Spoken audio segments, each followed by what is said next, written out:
Welcome to Hoops High, Chicago's leader in youth-produced sports broadcasting and youth media education. Hoops High is produced by high school students learning the skills of professional broadcasting. Hoops High is the flagship program of Free Spirit Media and is made possible in partnership with After School Matters, the Chicago Public Schools, and Chicago Access Network Television. We hope you enjoy the show. Since we have everyone here, let's get started with setup.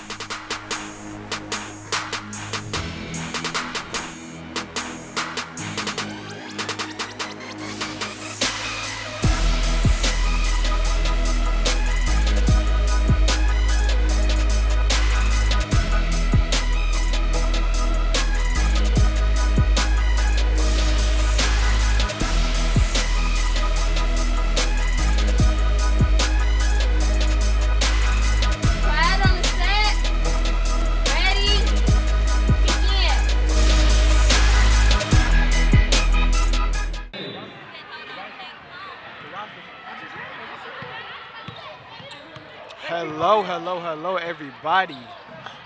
If you are just tuning in, my name is Quentin Green, serving as your play-by-play announcer. And my name is Tashira Fuller, serving as your color commentator.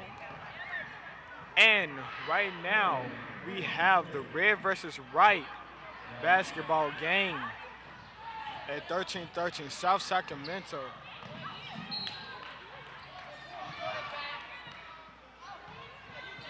Ball was just recently out, White inbounds. Number 0, Hines. Pass to number 5 on Trail. Back to number 0. Number 0 takes it all the way in, but Shaitan with the block. Wendell with the smart play to throw it off the defender. And they gain possession of the ball.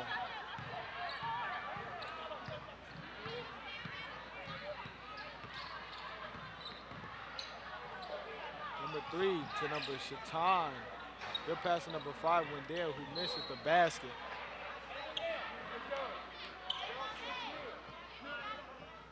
This game should be really interesting since it's big boys.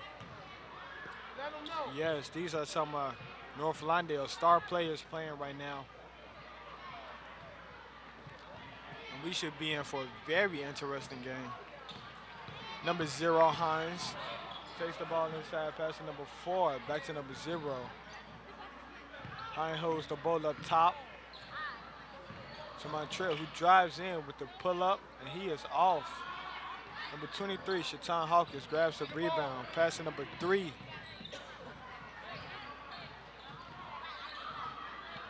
Who holds the ball. He drives in, pass out to number 35 for the 3. And that is good. Good pass and good shot. Very good ball movement.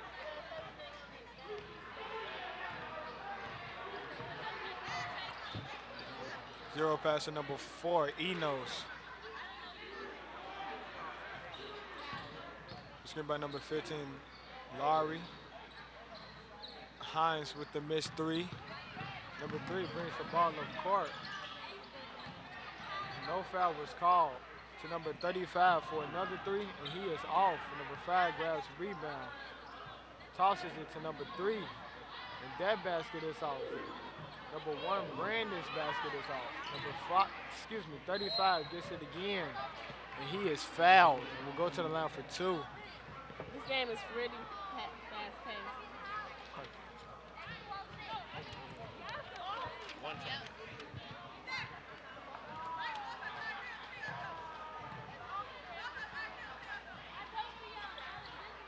His first free throw is off.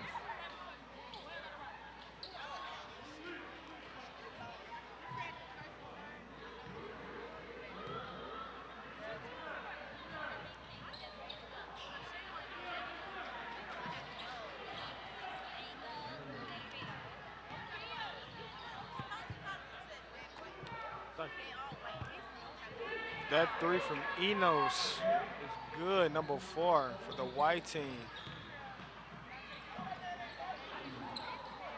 Good pass inside to number 35, Kenneth Perkins. Number 5, Montreal Williams Tried to go up and under, but misses. Excuse me, Montreal Barnes. Number 15, Douglas Lowry with the basket.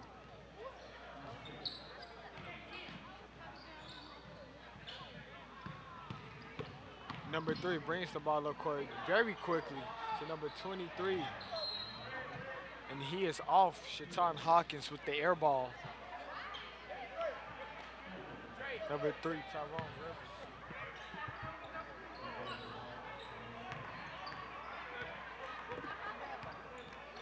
Number 3 with the deep 3, and that is good. Good 3.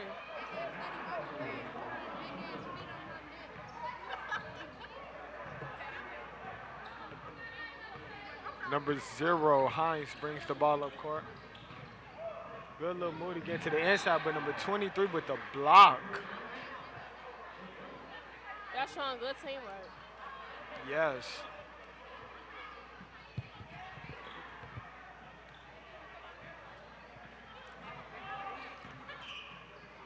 And now we're going to toss sides by the white squad. Good defense by the white team. He passed, and number Jimmy, 13 for the 3, and he is off. He gets his own rebound and puts the bucket in. That is good. I don't know what's on Marshall's head. Yes, it seems like a throw. A bird nest. It's very unique.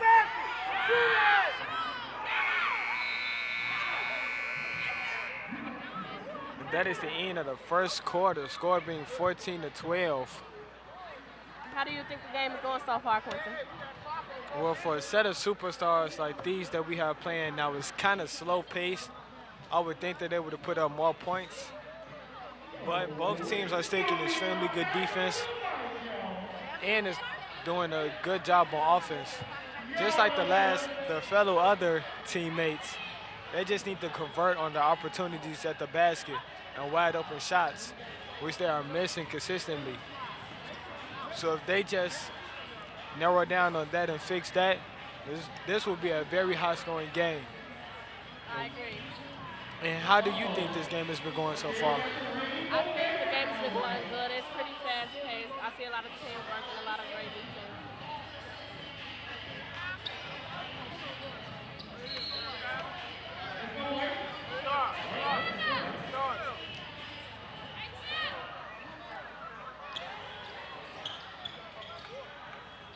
And we are back with more basketball action.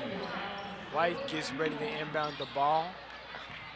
Number 5, Barnes has it. Good pass to number 4, Enos, who is off. Back! Number 3, good ball movement by the red squad, and Brandon Marshall puts it in the basket for 2.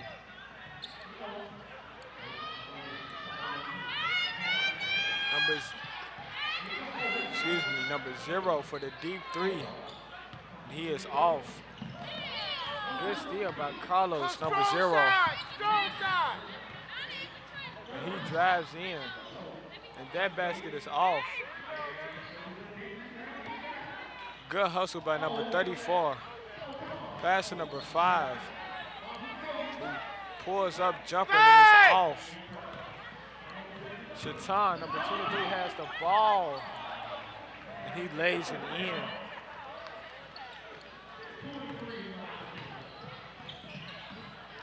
Number 0, Carlos has it. Number 15, Douglas Lowry misses the wide open jumper. Excuse me.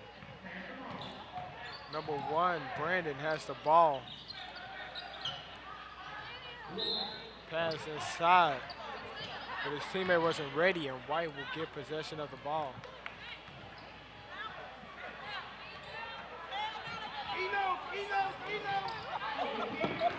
Number 35 steals the ball. Kendrick Perkins, but misses the shot.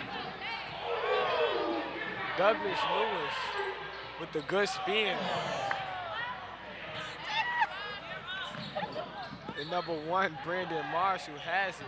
With a good crossover move, and he misses the basket. This game is pretty interesting. Yes, when Dale misses a shot, and they come up with it again. Hoopside is a flagship program of Free Spirit Media and is run in partnership with After School Matters, the Chicago Public Schools, and Can TV. This is a team effort all around, and we are grateful for our partners who make this possible. And with that being said, number 1, Brandon Marshall with the left-handed layup. Number 4, Enos with the 3, and that is off. Good job. Number 3, good basket. Tyrone Rivers. Timeout is called by the white team.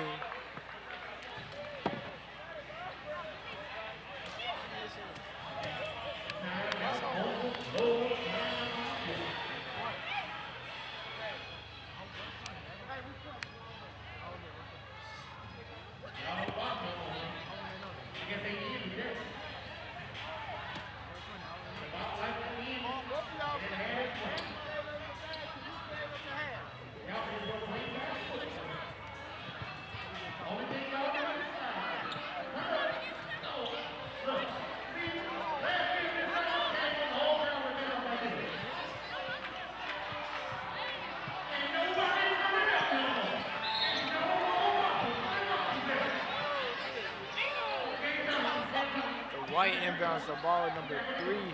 Eric Johnson has it.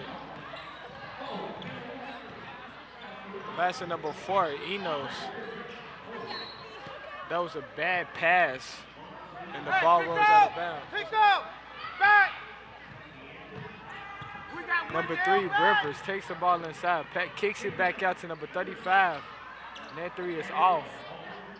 Wendell Johnson passes to number 1, Brandon Marshall, who airballs. Number 35 comes up with the rebound and is fouled, and will go to the line for 2. Number 35 needs to learn how to use his height. And I believe he's doing a pretty decent job. Getting rebounds, putting up points, getting to the foul line. He also has 1 3-pointer in the game. And his first free throw is off.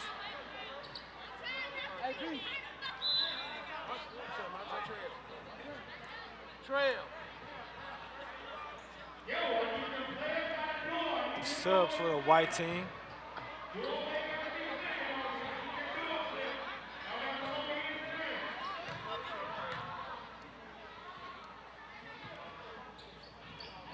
And the second basket is good.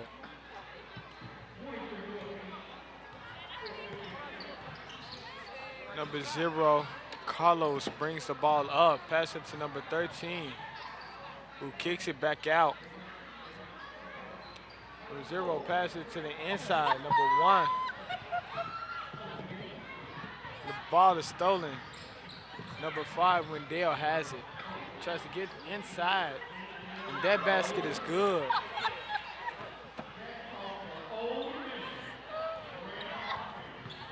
Number 0, Carlos, hurries the ball up court.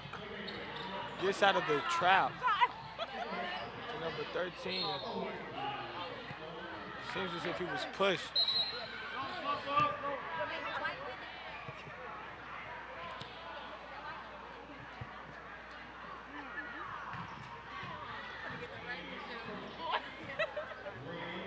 Number 35.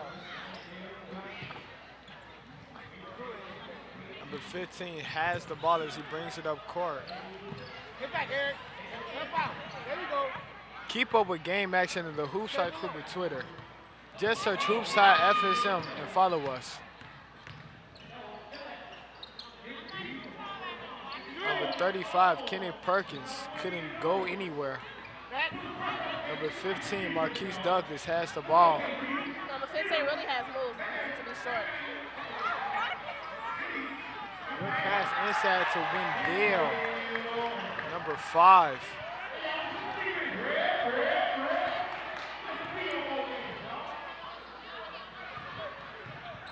Number 3 kicks it out to the corner. Number 1, Andre Johnson with the 3, and he is off. Number 3 from Red gets his shot blocked by number 13.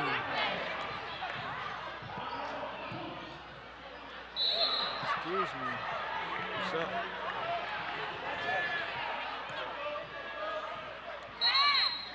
The subs are being called for the red team.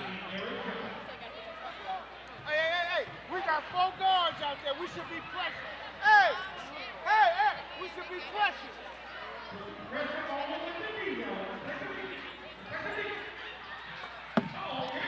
Good defense by White. Seems like a jump ball would be called. More substitutions coming in for Red. Red has a really good team, don't you think?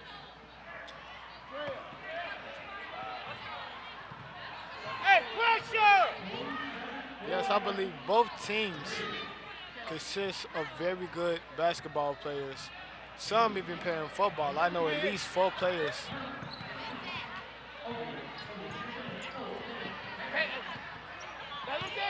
Number 15 is Eddie rocking them.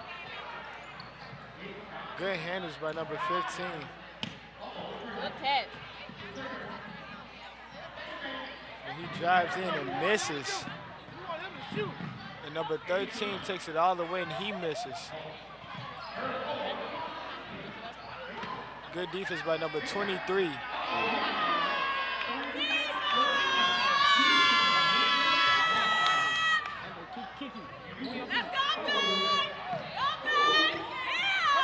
And Jimmy Brooks has the ball.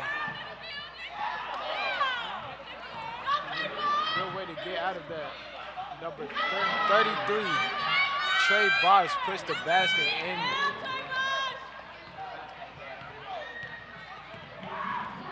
Number 11, Gill starts to take it in, and the travel is called.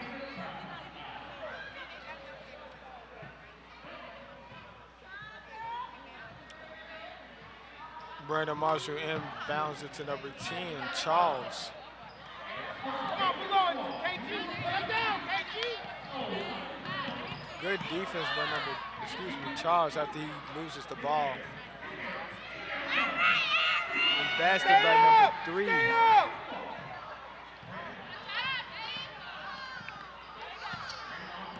Eric Johnson, number 1, Brandon Marshall, good pass inside.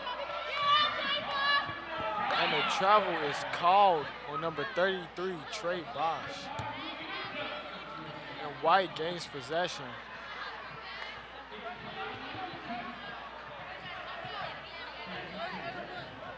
Attack, KG, attack. Number 11 almost loses the ball. Gills takes it all the way in.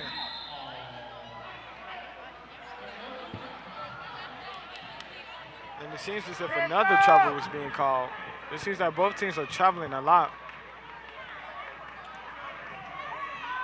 Number 13, Jimmy has the ball and gets it stripped up by number 3, Eric Johnson, but he misses Turn him out, Trey. Turn him out. the layup. Number 15, Baby brings the ball across. Good pass inside. Go. But Charles misses the basket. Number 13, Gills. Excuse me, not Gills. Number 13. Shut. And number 1 with the basket. Good 3 off the glass. Number 1, Come on. Brandon, Come on, beat him. takes the ball up court with 5 seconds left. Good spin, but misses the layup. And we're going into halftime.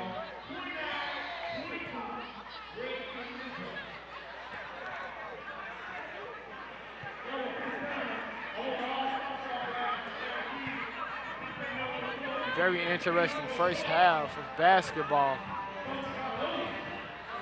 by both teams, putting up points, crossovers, steals, rebounds, blocks. Just giving everything everybody wants to see right now.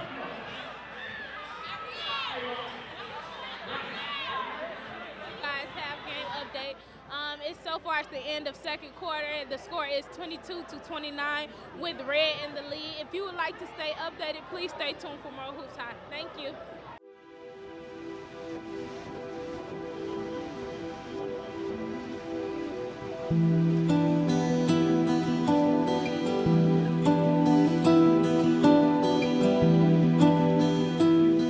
Well, aren't we two pretty people?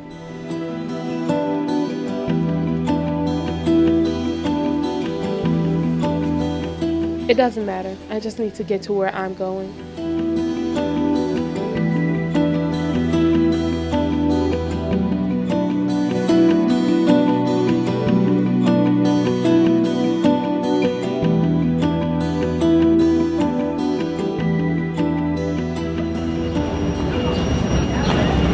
Hey, it's okay. What's wrong? Something happened. What happened? My boyfriend broke up with me. It's fine. It'll get better. Why did he break up with you? He said I'm not pretty enough. He doesn't deserve you anyway. It's fine. Come on, let's go. You'll be okay, okay?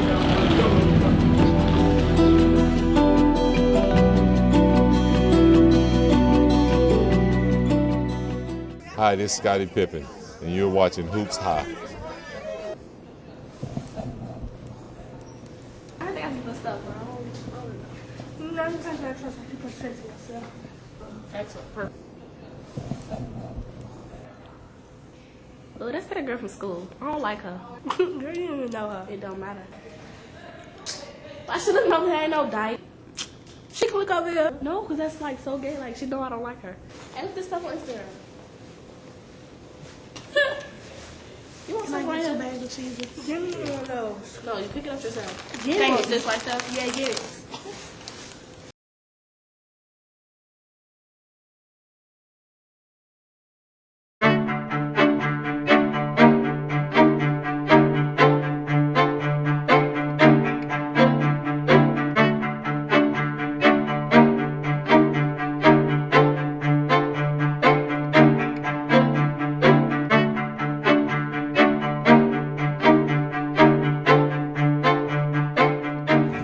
Why you ain't come to the party?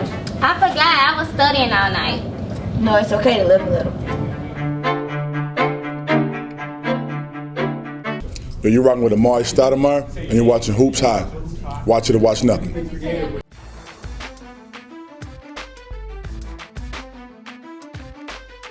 Passion, drive, diet.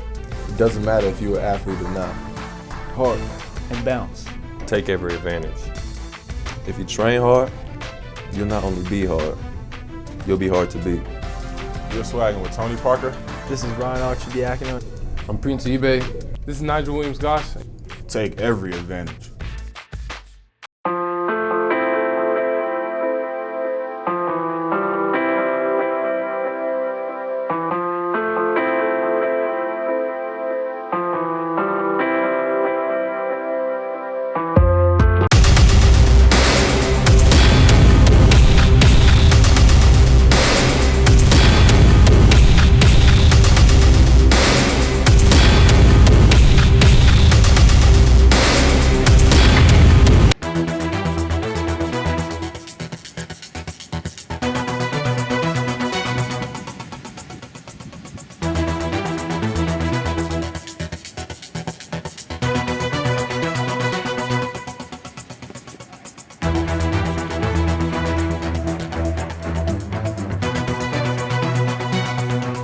You never know when you need energy, so eat healthy, kids. Hello, and we are back with more basketball action. If you're just tuning in, my name is Quentin Green, and I'm serving as your play-by-play announcer. And my name is Tashia Phillips, serving as your color commentator. And we are here at 1313 South Sacramento, where we have the red versus gold, which is now white, game being played. Score is now 24-29 with 7:30 left in the third quarter.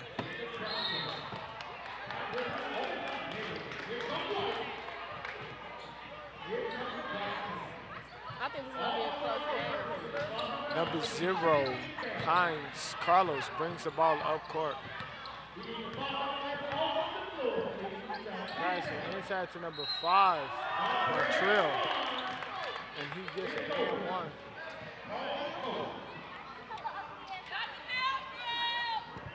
See if he can convert the and one with this basket right here. Red being up by 3 points. And his basket is good. Number 1, Brandon has the ball. Pass to number 3, Rivers. Inside to number 23, and it's stolen by Montreal, number 5, which was called a travel, and Red will retain possession.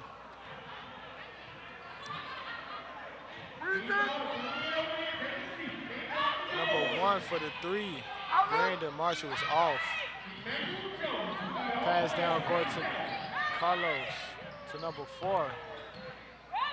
Montre, who is stripped. And the ball rolls out of bounds. White will retain possession. Pass out to number 11, Gibbs. To number 4, Enos for the 3, and that is off. Number 1, Brandon with the fast break bucket, putting 2 more points on the board for Red. Gibbs passes it to number 0, Carlos. To number 5. As he backs into the defender and scores. Pass down to Wendell, number 5. Good pass inside to number 1. And the trouble is called on Brandon Marshall.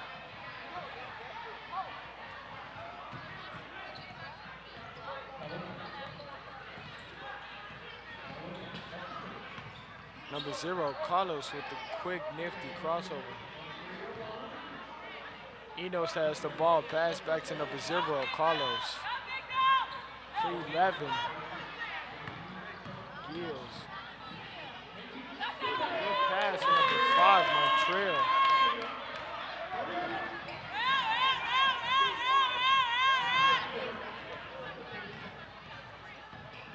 Rivers brings the ball to court and got stripped up to Enos for the dunk. By DeMontre Enos, number 4. Very good transition offense by the white squad. Timeout is called.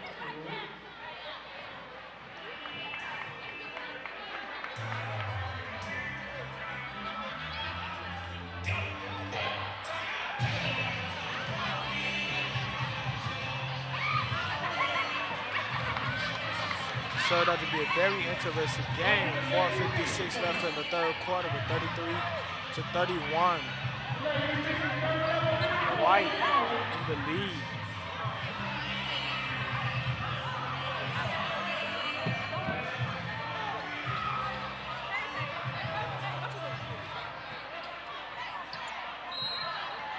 Number 35, Kenneth inbounds the ball to number 3, Rivers. Back to number 35 to number 1. Up court to number 23. Shaitan back to number 35, who gives it back. Pass was stolen by number 11, Giles, who brings the ball all the way up court. Good pass to Enos. Number 4 with the basket. White showing good defense. Enos almost comes up with the steal, but Rivers dribbles out of it to number 23. Foul, and the ball rolls out. Almost. Number 23, Shaitan Hawkins, will go to the rim for 2.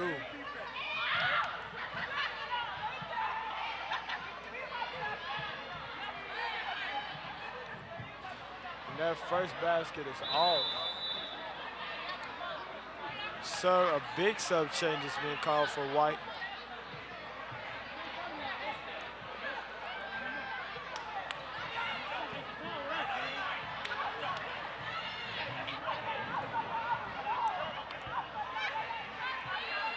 crowd is going crazy right now. Yes.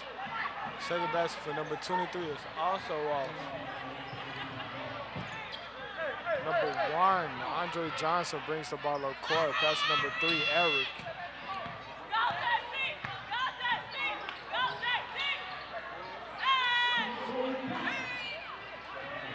That basket is off, and now we're going to toss our sideline reporter Adriana for a game update.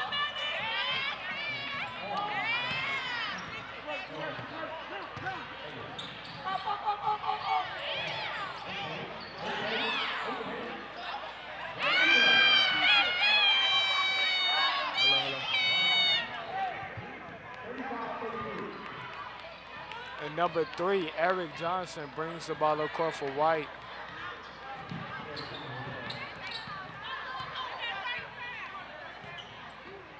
Number 3 with the pull-up, and it rolls in and out. 35, Kenneth. That's number 3, Rivers, who has the ball.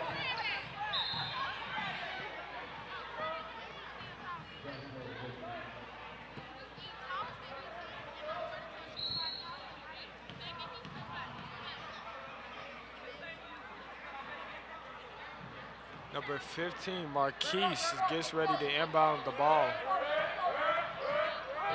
that ball is stolen by number 34, who passes it over the court to number 3, Eric Johnson. Good pass.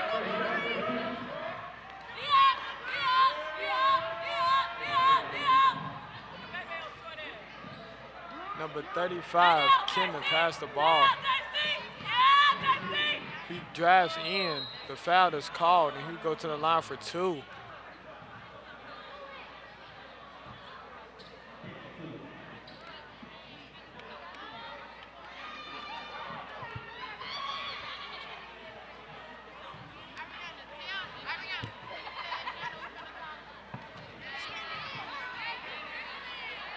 Number 35, Kenneth, first free throw is up, and it is good.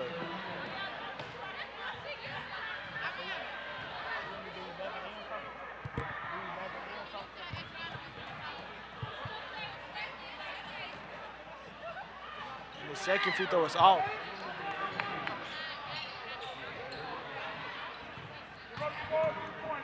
Number 3, Eric Johnson has the ball.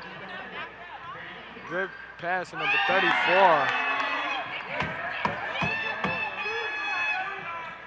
Rivers has the ball. Good up and under. And that basket is good. They're going crazy. And now we're going to toss our sign-up reporter, Adriana, for a game update.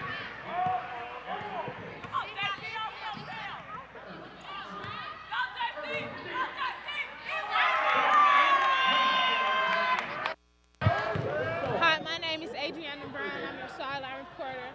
So far, the game is going good. The score is 41-36 with 1 minute and 56 seconds left in the third quarter. The game is going pretty good. The crowd is really hyped. Number 15 has just made number 23 hit the floor. That is so great. Everybody's all hyped. If you would like to stay updated, please stay tuned for more Hoops High. Thanks, Adriana, for that great game update. And the crowd is really going wild right now. The crowd just went crazy.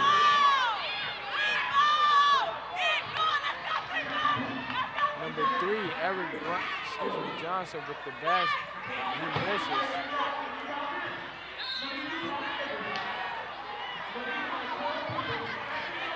Number 15, Marquise Douglas.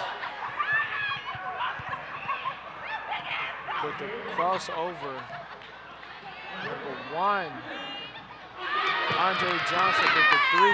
Score now being 44-38.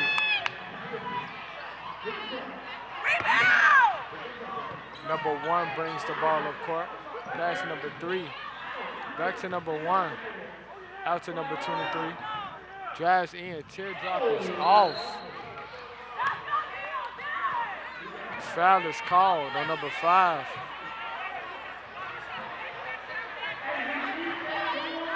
Number 15 is still in control. And number 34, Emmanuel Smith, goes to the line for 2.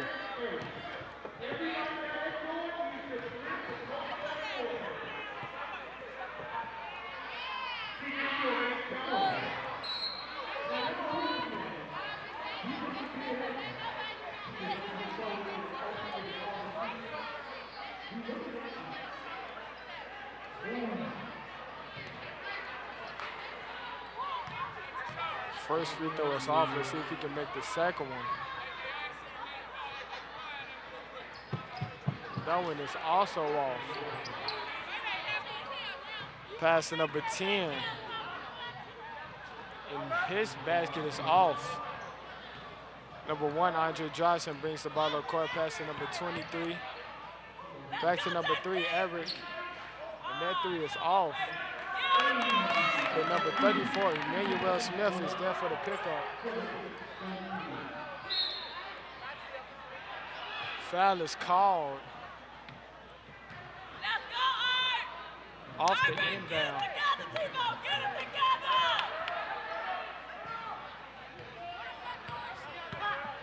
Number 3, Rivers has the ball. Good pass. Back out to number 3. Number 3 is really putting in work. To number 3, Eric. And him and his teammate, 34, Emmanuel Smith, misses the basket.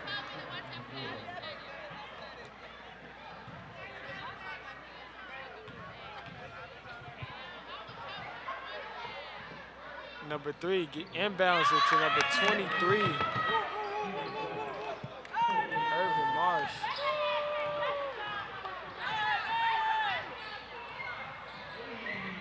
Number 35 throws it to number 10, Charles, for the 3, and he airballs. Marsh is there to pick the ball back up and put it back in the basket. And Brandon Marshall with the last-second layup.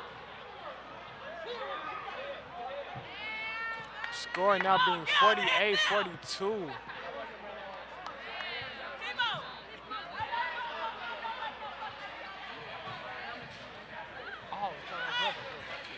Excuse me, I got the names mixed up. That was number 3, Tyrone Rivers.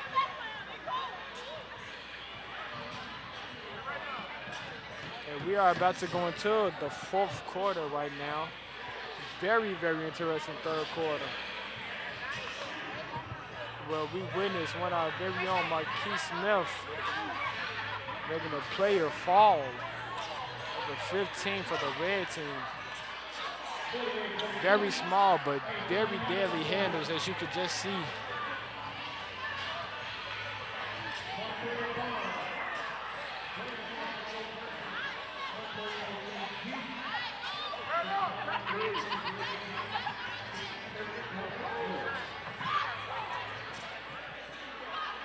And if you are just tuning in, my name is Quinton Green, serving as your play-by-play announcer. My name is Shia Tindall, serving as your color commentator. And we are here located at 1313 South Sacramento, where we have the red versus white game being played right now, score being 48-42. Going White's way. 35 with the 3, and that is good. Kenneth Perkins.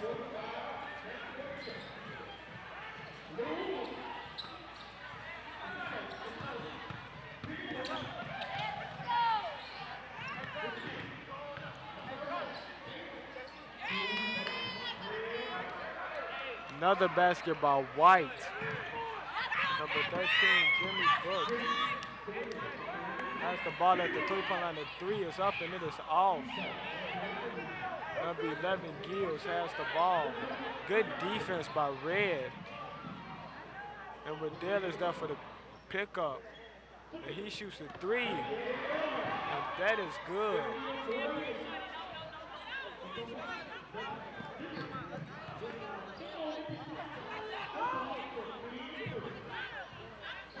And number 35, Kenneth comes up with the ball, passed out over number 23. And the foul was called.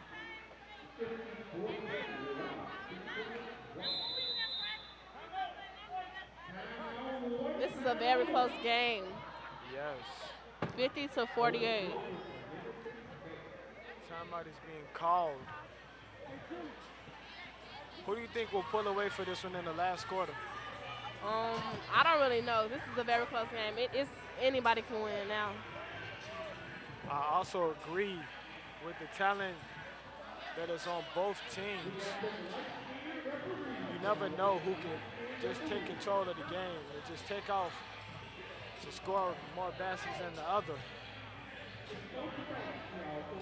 But in order to know who wins, you have to stay tuned and finish watching Channel 19, Hoops High, CAN TV.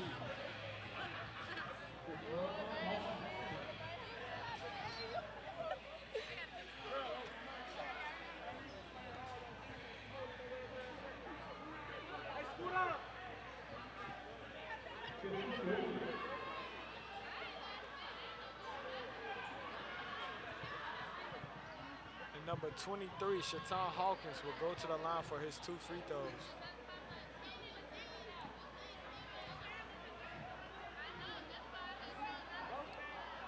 The first one is up and it is off.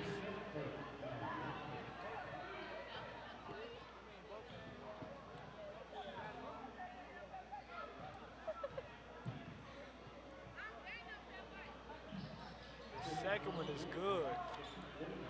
Splits his free throws down. Number 3, Eric Johnson brings the ball up court. That's number 11, Giles. To number 0, Carlos. Good pass inside.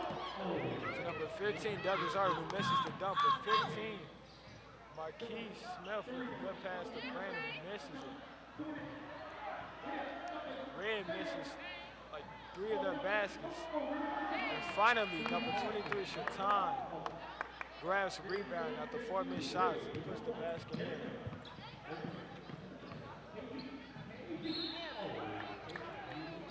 And the ball goes the other way.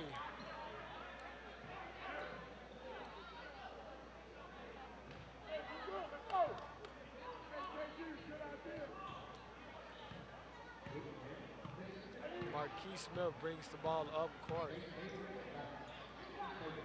If you just can't seem to get enough of Hoops High, friend us on Facebook. Get to know the crew and what goes on into every Hoops High production.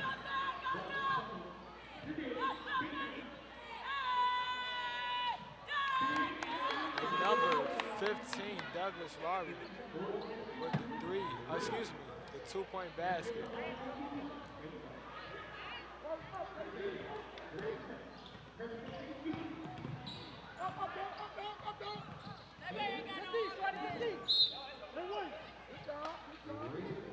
Smart play by number 15, Marquise Smith, to throw it off the defender. Very smart play. Trapped so close to the out of bounds line. Ran inbounds to number 35, Kenneth Perkins.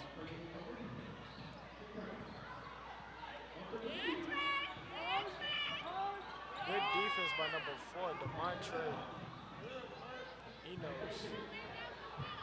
Number 5, Wendell. Number 5 is up 3 right now. Score now being 52 to 56. Number 4, DeMontre with the 2-point basket. Bringing the white team up at 2.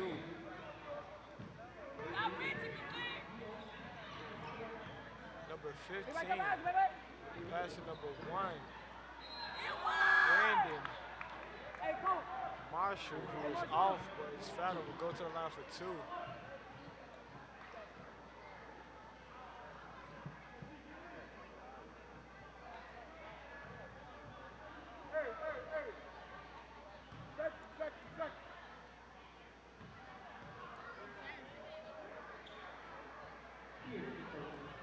First basket is up and it is good.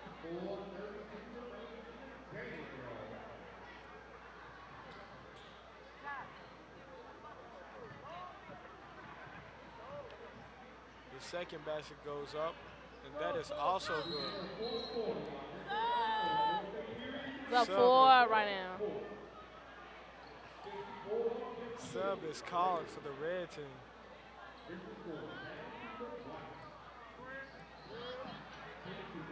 Number 11. Gibbs has the ball. Pass it number 0, Carlos, who brings the ball up court.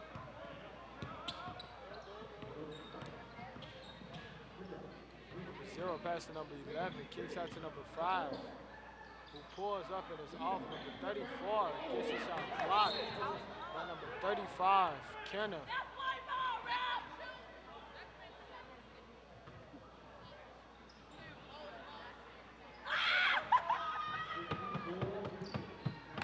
Number 1, Brandon tries to pass it inside, but the ball was tipped out by White, and Red is forced to inbound the ball.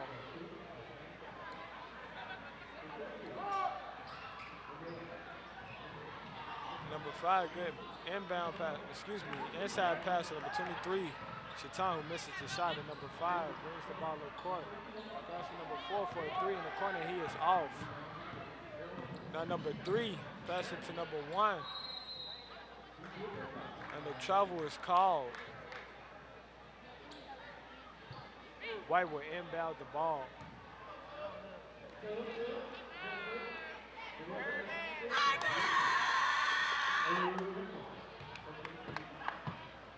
Number 23, Irvin Marsh is subbed in.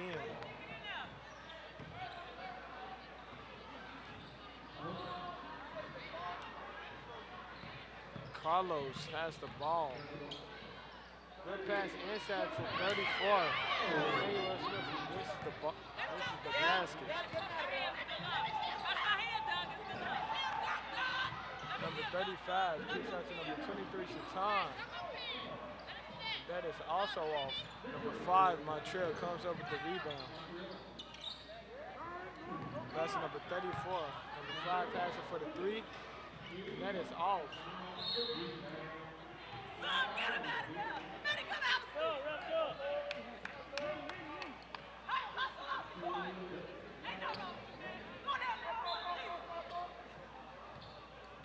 Number 3, Rivers brings the ball up court. Red.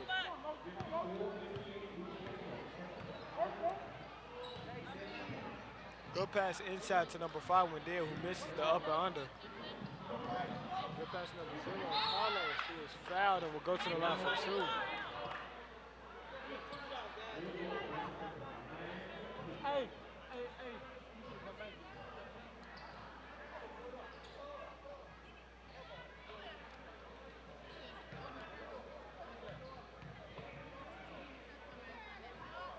His first free throw is up and it is off.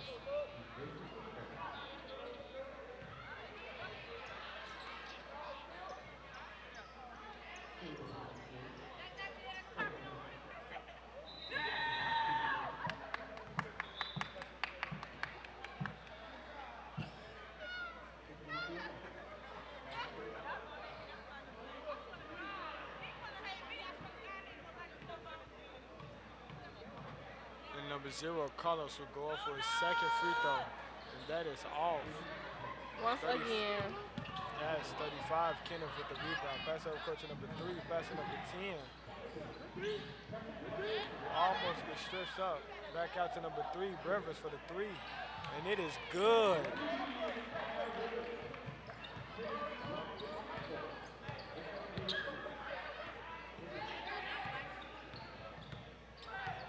Carlos now has the ball. Deep is blocked by number 35, Kenneth. They out to number 23, Marsh for the 3, and that is off. 5, Montreal gets the rebound but misses the shot. Rivers comes up with the ball, pass to number 15 to Charles. And that ball rolls in. In slow motion. It's 2 points.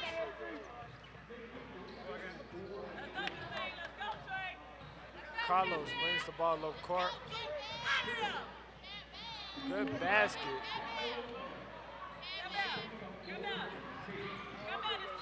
Bringing White fight a little bit closer to close this deficit.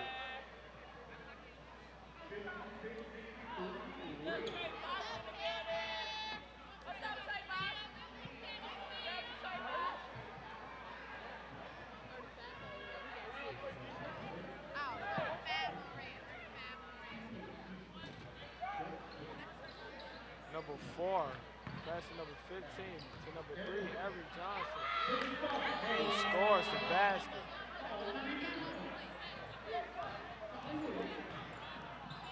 Number 10, Charles, with the 2-point basket. Number 11, Gill takes the ball in. That teardrop is off. Number 4, Demontre Enos, tears drops up, but that is also off. Number 3 comes up with the ball to number 35 for the alley-oop. The crowd goes crazy.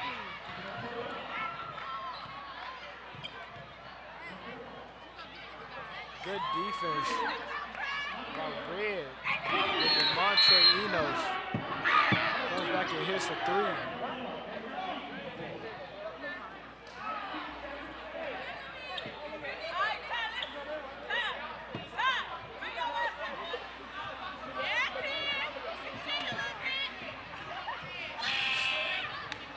.27 seconds left. How did you think the game going so far?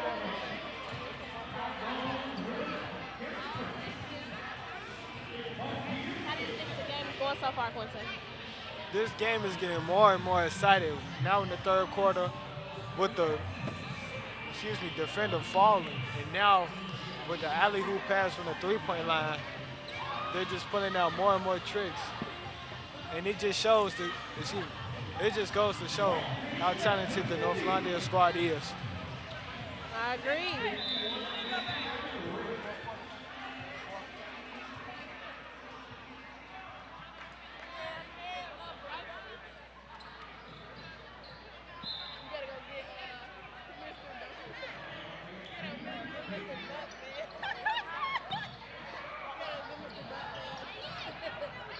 Number 1, Brandon gets out of the double team, the trap. Pass to number 10, back to number 1, who is intentionally fouled.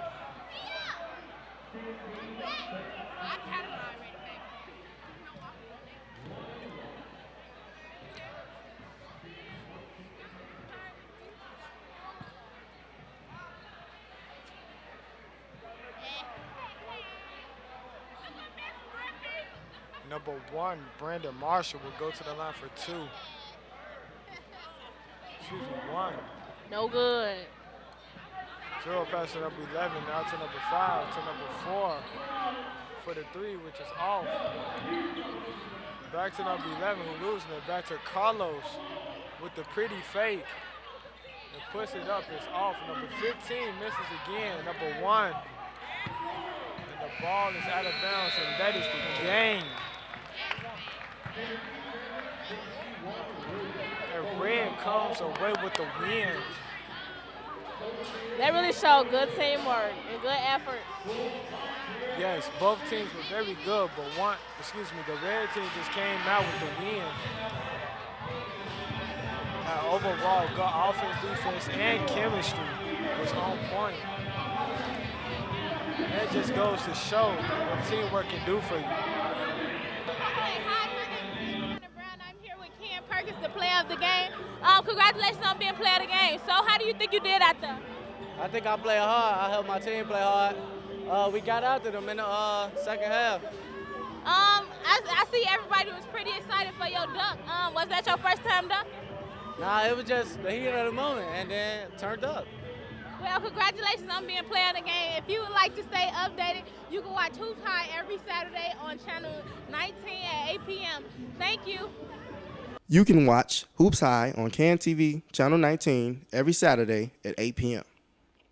Please visit www.hoopshigh.org to learn more. Hoops High and Free Spirit Media would like to thank our sponsors. We are grateful for their support in making our mission of youth media education and opportunity possible.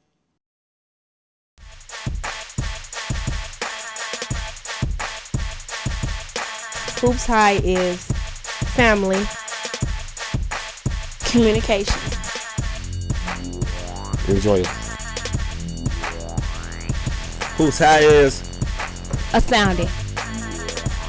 Creativity. commitment.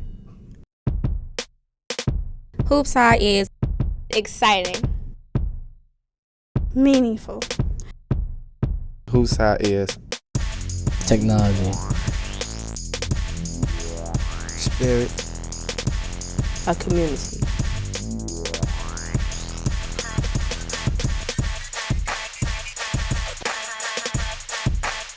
Hoops High is home.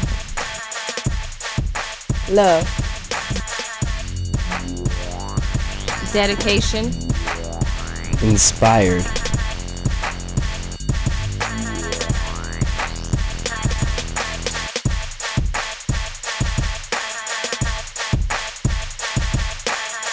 Hoops High!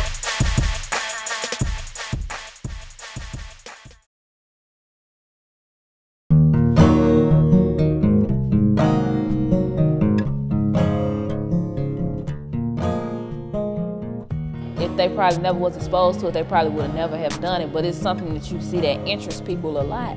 I never worked with a camera, it was my first time learning about a camera, zooming in, zooming out. It was a real good experience for me, I think it changed a lot in me too. It changed how I think, and it changed something I like to do in life. When I get older, I want to be some type of actor.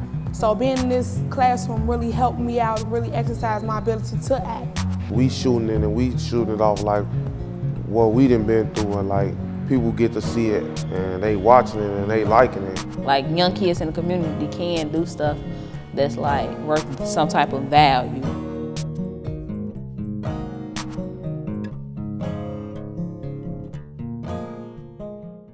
Meet Jaden, a 16-year-old from Chicago.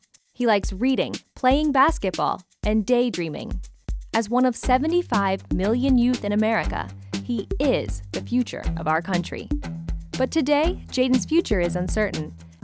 A new economy is evolving as Jaden tries to find his way in a school system where more than 42% of students drop out and even more fall behind. For Jaden and others like him, the future looks grim. But there is hope. Youth media programs connect with kids like Jaden, moving them from discouragement toward opportunity through the power of communication. Jaden learns about journalism, technology, and culture. He spends his time engaged at school, in youth centers, and at libraries. He discovers how to observe the world around him and share his own stories. He becomes one of more than 10,000 teens involved in the Chicago Youth Voices Network, a collection of innovative programs that come together with a bold vision to reach more people like Jaden, to transform education, and to shape the health of our city. Together, the network gives vision to the journalists, artists, engineers, and leaders of our future. One story, poem, film, blog post, one youth at a time.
Growing up on Chicago West Side, my mom and her twin sister were just two examples of individuals coping with the difficulties raised through the lack of adequate support, job opportunities, poor education systems, and epidemic incarceration of others within their community. In order for members of these communities to thrive, the structural barriers must be overcome through the understanding of deeper issues such as a disinvestment in community resources. You now put a moniker on the community or a name on the community that says it's blighted, that it's disinvested, that it's quote unquote a ghetto, a slum. Now you've created this other space where people now can internalize that and actually think that to be true. Thinking about a community like North Lawndale, it's a larger story than drugs and drug addiction and drug distribution. I think it's critically important to think about how quality of life issues have been compromised in many ways over the last 60 years in North Lawndale. People don't want to move here, so the property value has gone down. Jobs don't want, or businesses don't want to come here, so there's not a good employment base here. They don't have that when you turn TV on, you listen to the radio, that you always see some black face on TV committing crime, and all that's just part of the system, just trying to justify whatever they're doing of us, the judicial system. If you listen to the news, the number of shootings and robbings and stabbings on a regular basis are here all the time. So if you look at North Lawndale more than anything else, everything about the community has gone down. In actuality, we have 60 years of destabilization. They can't keep stores in the little malls that are around here. People are trying to move out. They don't send their kids here to school. So the community is dying. As I ride to the neighborhood, the thoughts come to my mind is I remember when I was younger, our neighborhood, I'm not saying it was real prosperous, but there was a lot of life. Wasn't all these vacant lots and everything in the neighborhood. I ride to, I see a lot of despair. Got a lot of people out here today that don't have a lot of hope right now. Make it difficult for a person to buy a home or rent an apartment. Then they have to do other things to survive, to get to the next day.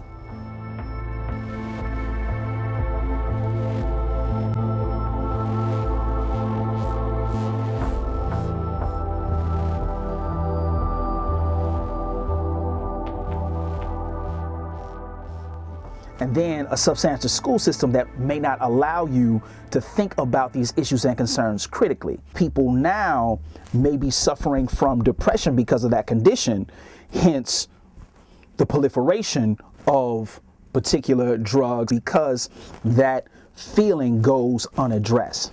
Nobody gets up in the morning and thinks they're going to be an addict. Most of the time, people who are using drugs get the drugs or become involved in drug use based on family, friends, community. If we understand drug addiction and drug abuse as a symptom of that destabilization,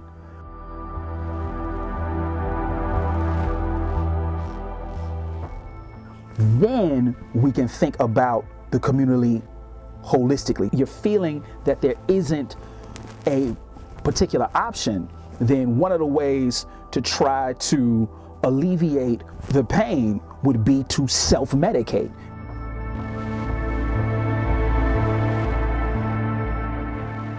To numb this thing that's perpetually making you question your existence. I take everything back to slavery. We've been taught as a people not to trust and hate each other. During the civil rights era, we fought together for us to attain certain rights. Today, it's a lot different. A lot of those rights that we fought for, it's like we are taking advantage of it right now. Young people have got to take some ownership for this. You know, it's not okay, in my opinion, just to be a subpar teenager. If you've never seen anybody go to school or work a job and come home on a regular basis, then you believe that this is the way to make money. And it's definitely an easy way. The majority of folks who are in hand-to-hand, open-air drug markets are not engaging in that work to get rich, right? Most of those folks are engaging in that work to eat. So in many cases, you have families for generations who have only been able to survive because those support networks have all been taken away. It has to do with that's all your family has ever done. Here in this facility, we have had times where we've had 5 generations from the same family in here doing the exact same thing. For me, I really want to think about that system, because if there are no support networks, and if we don't have any knowledge of those support networks, then what can we actually do? And blame is thrust on us. Of the community, wherever you have drug sales, you tend to have a deterioration of that community. Just look around in any of your districts. These spots that used to be drug spots been taken over with gentrification going on and everything. So now you got these dope guys battling for the same area, you know, within a confined space. And you get a lot of shootings, you get a lot of fighting and all that stuff, people getting hurt. I tell the guys out here all the time that the least thing that can happen to you out here is you get arrested. The worst thing that you can get beat down real bad, you can get killed. Let's go from the community portion. The arrest of that person, it is seen as a relief. This person isn't out there selling drugs, impacting the quality of life of the community.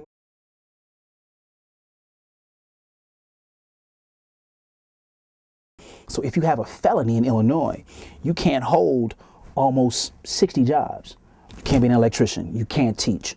So this thing around looking at how disenfranchisement negatively affects communities, this kind of long-term imprisonment for people for nonviolent drug offenses doesn't work at all. When we talk about the prison industrial complex, when we talk about mass incarceration, I always think about the issue of nonviolent drug offenses, people who now have no support networks.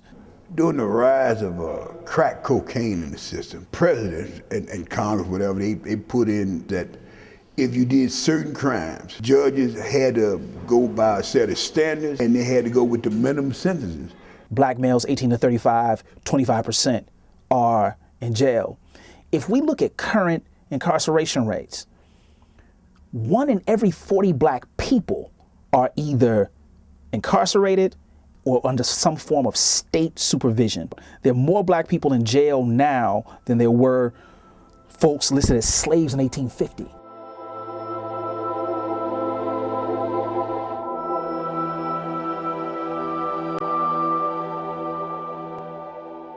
A young black male is more liable to be arrested out here and be jailed any other sector in society. Is this a product of a system that perpetually dehumanizes people? When they talk about something being epidemic, it just really is. You know, there's a temporary relief, but it is just that, it's temporary, because everybody that goes in jail for drugs does not stay in jail for drugs. That person eventually comes home.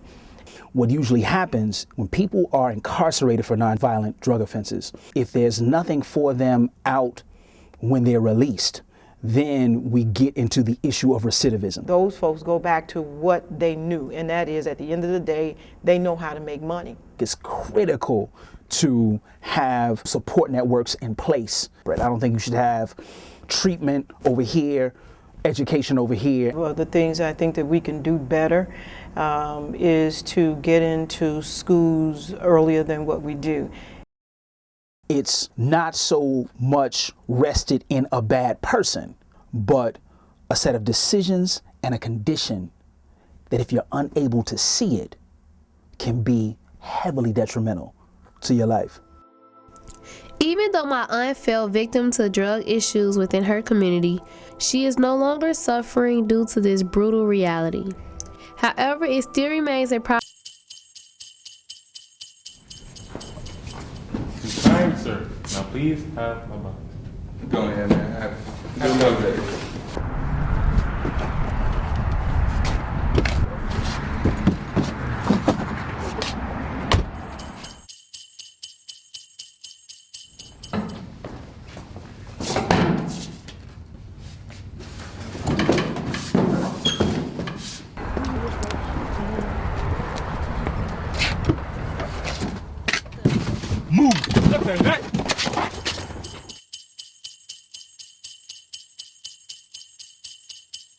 Sorry, sweetie. India's here.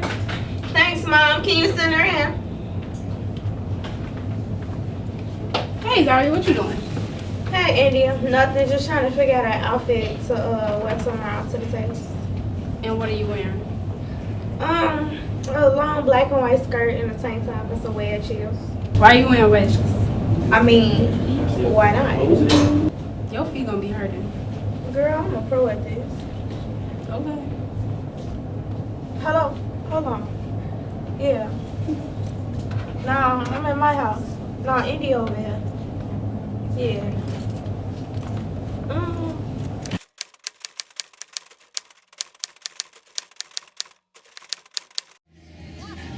Oh my God, can you walk any faster? Girl, my feet hurt.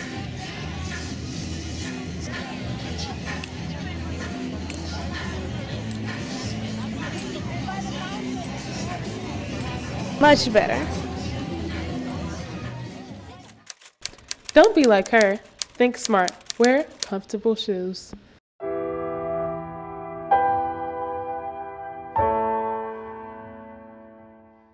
Affordable, for one, and being able to afford to go to a doctor when you need to go to a doctor.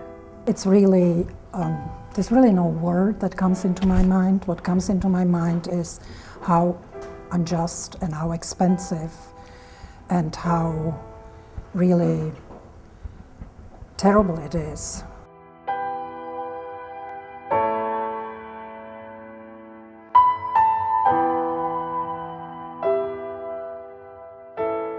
Breast cancer, ovarian cancer, sprained ankles, broken legs, lupus, and bipolar disorder, just to name a few problems my family has faced. In the Declaration of Independence, it says that all men have the inalienable right to life. If this is true, why can't everyone in this country afford health care? In this film, I set out to demand answers about the healthcare system in America. I began by looking at the Affordable Care Act. I can't really describe, and I don't think anybody can really describe the Affordable Care Act. The Affordable Care Act is one of the most complicated and along the way changing law. The law has, I think, something like 1,700 pages or 1,900 pages, and I don't think that there is anybody who really knows everything that's in it. I know that the Affordable Care Act is supposed to be available for everyone, and that it's based on income. So I think that's what makes it affordable. And if you have an income, it's based on income, and if you don't have an income, you're still able to get or afford some type of quote-unquote health care. Before, when you wanted health insurance, if you didn't have it through your job or you didn't have access to it through Medicare or Medicaid, you would have to go to every different insurance company, and you'd have to ask them whether or not they wanted to sell you insurance. So you have to fill out a question about your whole medical history, everything that's happened to you in the past, and then each of those insurance companies would decide whether it wanted to sell it to you. And then you'd have to do research to see what is covered by those insurance plans, because there are some things they were required to cover, but it was different from state to state. There's a list of 10 categories of what's called essential health benefits that every plan has to cover. So all plans are much more comprehensive than they were before, and they can't reject you for being somebody who has a pre-existing condition or had a medical history where you've had a lot of different things happen to you in the past. So it's quite a bit different. And now there's also a website, Get Covered Illinois, where you can go to right away and find whether you're eligible for Medicaid or whether you're eligible for private coverage, and then see all the plans that you might be eligible for. I've gone online to Get Covered Illinois, and wasn't able to make it through the first stage of it because of some of the questions that it asked, and so my next step is probably the phone, and if that doesn't work, then I will probably go down to one of the offices and get face-to-face with somebody. Independent experts now estimate that millions of Americans who were uninsured have gained coverage this year. One of the things that the Affordable Care Act does is it used to be that children, once they left school or college, were on their own. One of the provisions in Affordable Care Act is that children are covered by their parents' insurance until they turn 26. 35% of people who enroll through the federal marketplace are under the age of 35. Some benefits of the Affordable Care Act are no annual or lifetime limits on health care, and also a large improvement of the women's health services. This means no more being charged more because I'm a woman. Because I'm a woman, does this mean that I don't deserve the same as a man? I feel that health is important for everybody.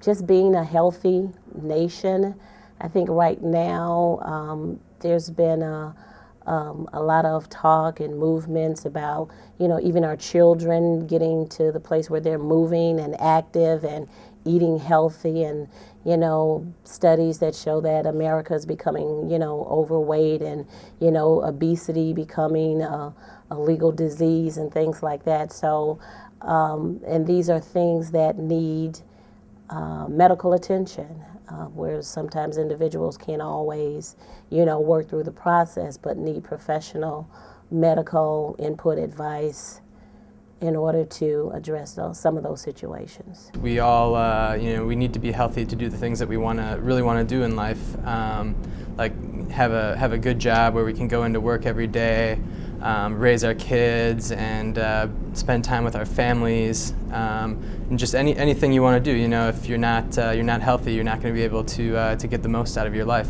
It is important because you have to take care of yourself. In order to be a productive social being, you need to be taken care of. If you have any kind of physical or mental issues, needs, you can't really exist. And besides, healthcare can be a question of life and death.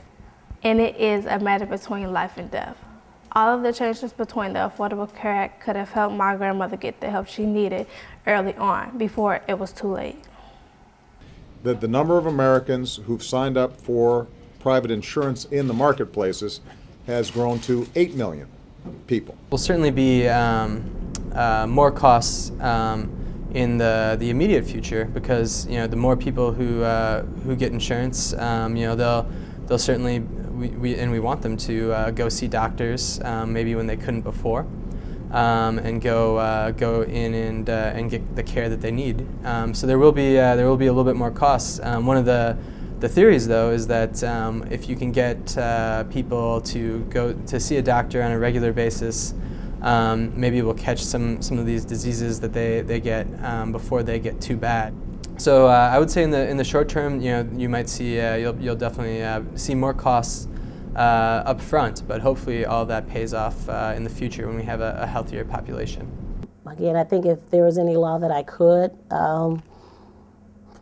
introduce, it would be to make it affordable, so that almost anyone could be able to afford and get health care if they need it. I didn't grow up in this country, and the more I learned about the healthcare system in this country, the more appalled I was by the disparities and by the way, by how much it costs.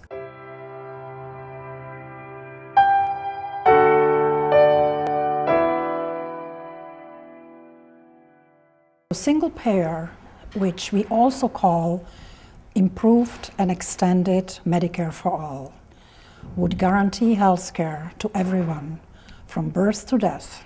So everyone would be covered for life.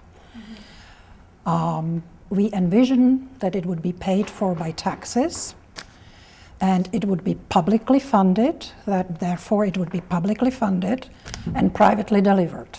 I think the American people need to do what their role or what our responsibility is as citizens in regards to making sure we're providing all the correct information and doing whatever it is that we need to do in the process, and then the government, in overseeing the process, needs to be responsible and accountable for making sure that it is equitable, that there isn't any opportunities for classism to get attached to this. Overall, the Affordable Care Act is a step into the right direction, but we shouldn't stop here. We need to fight for the healthcare system that works for everyone. In the making of this documentary, there are still worries in my mind and challenges to face. But with this new healthcare system, I believe that everyone can now claim their right to life, liberty, and the pursuit of happiness.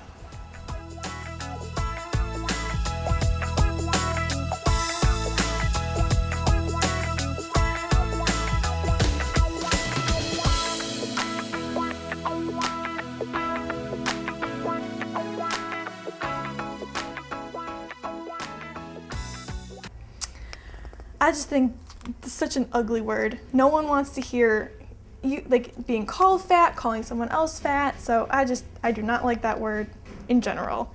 I would say it is fatty foods, given I'm a dietitian, so I might be a little bit biased. But things like butter, fried foods, or even healthy fats, like oils and that kind of thing. So probably fatty foods is the first thing that comes to mind. Probably being a physician, the first thing I think about is some of my patients who are overweight or obese.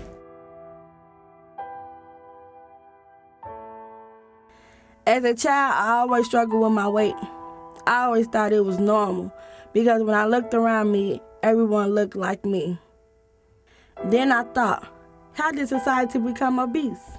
Is it in our control to control these things? This led me to make this documentary about obesity. To me, I think of obesity as an excess accumulation of fat, and the body mass index is a way of measuring that, and it's basically a measurement of your weight for your height, because obviously two people could have the same weight, but depending on their height, it could make them a normal weight or overweight.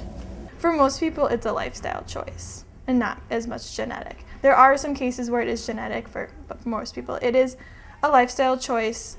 I think there certainly are some research coming out that shows that certain genes may predispose someone to obesity or being overweight. I think primarily because I think of it as a lifestyle choice, a little bit like smoking, and we don't call smoking a disease. It's a lifestyle behavior that can lead to disease, and that's kind of how I think of obesity. I think that obesity predisposes people to diseases, but is obesity a disease in itself? No. If people feel like they have a disease, they feel like it's something that happened to them. They don't quite feel the personal responsibility, and so they don't feel as motivated to make a change of their own accord. They just want to get a pill, or they want to have something done to them to take away this disease. When we think of obesity as being a lifestyle issue, we're a lot more likely to have people be motivated to make a change. Being an obese girl was hard. Skinny girls would call me names and tease me. Some days at school I wouldn't eat. I would go home and cry. At home I had to eat what my mom prepared. I wasn't old enough to control what my mom cooked. Sometimes she would make fried foods, but all I really wanted was a salad. I guess I learned at an early age not to make the healthiest choices. You learn what you get taught. A lot of people in society think that people who are overweight are lazy, and that is not true.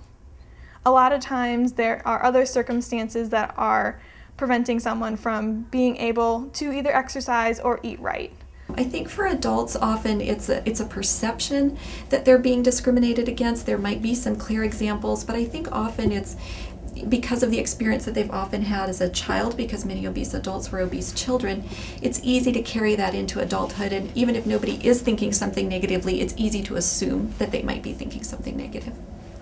We know that Americans are getting fatter. We know that we're getting heavier. And I think there's lots of different reasons for that. We know that our portions have increased significantly. We know people are busy, people are not working out as much. We know all these different factors. So it's kind of a side effect of our lifestyle, and health is not necessarily a priority for a lot of people.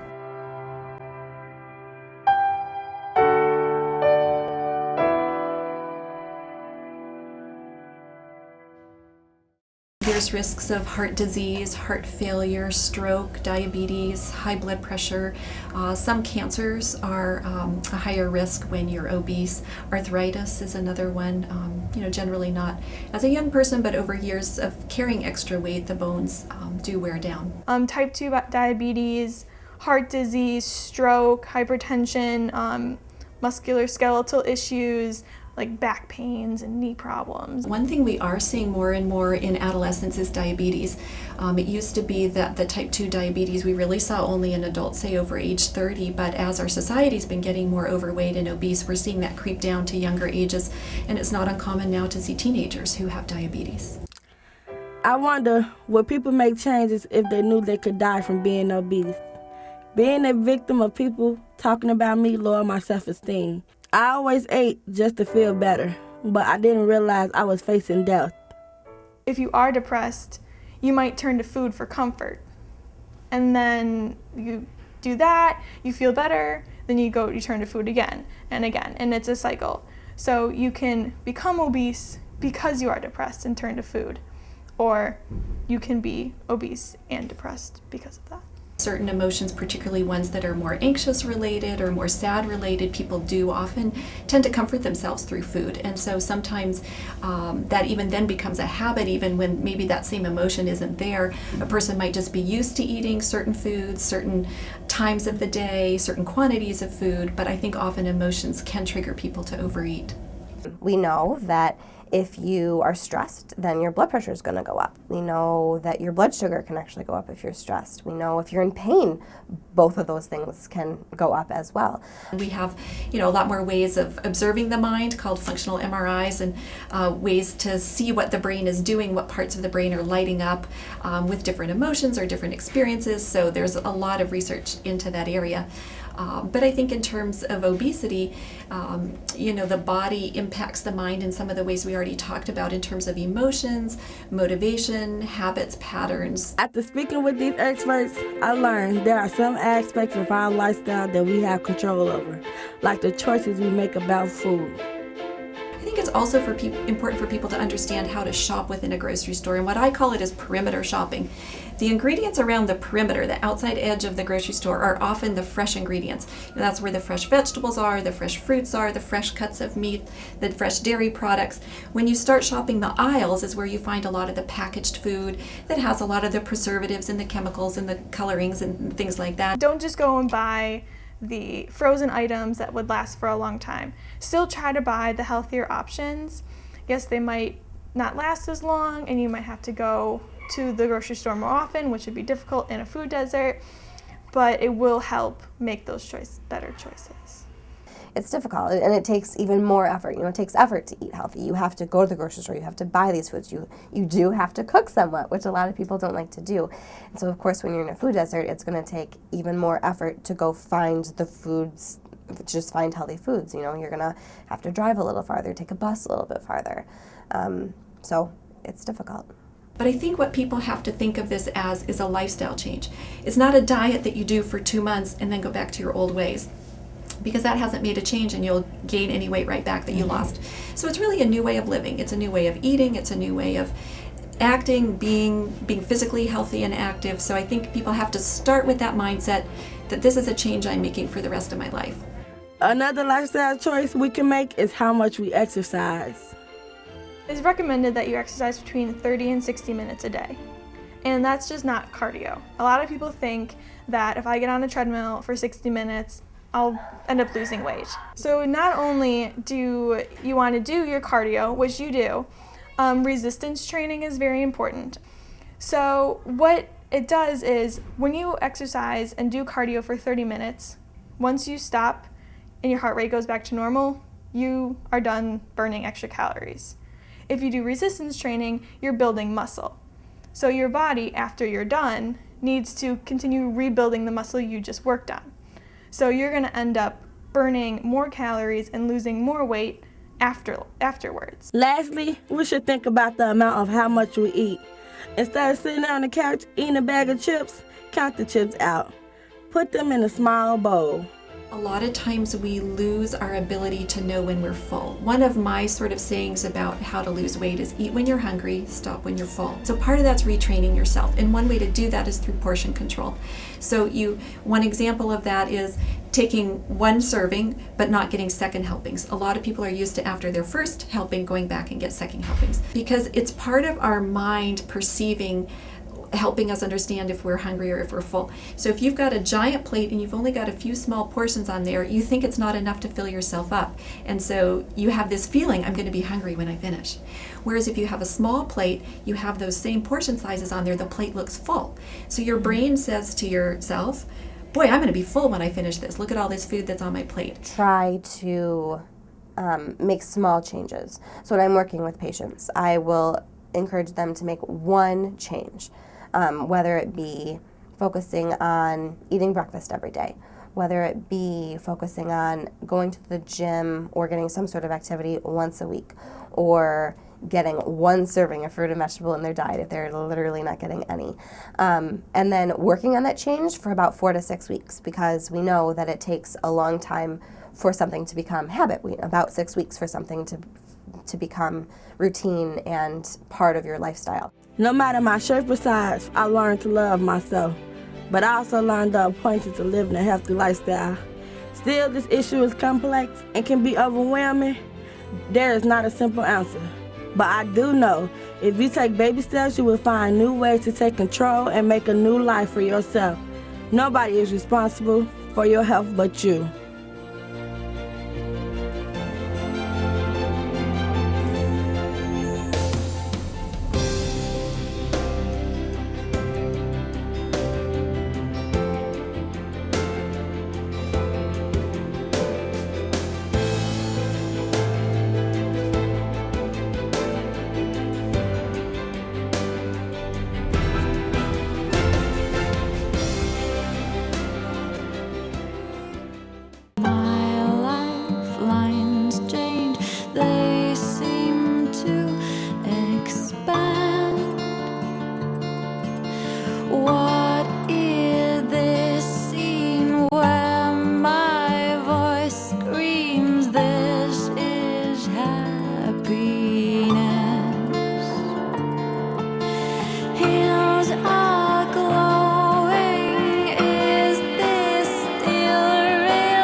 Prostitution is gender inequity.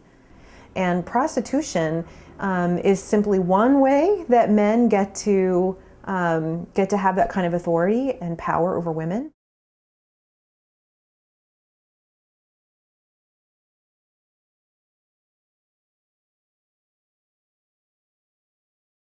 The community thinking that women should be accessible to men and provide sexual services at any time and in whatever way a man wants.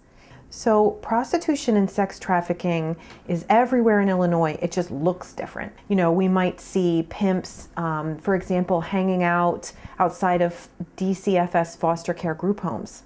Human trafficking occurs in the same ways and with the same tactics here in Chicago as it does in Thailand or it would in Europe. Oftentimes people think that human trafficking is about a child being kidnapped and put in a brothel in India, for example, and that's true, but the same kinds of tactics and strategies are used here by pimps who have never heard of China.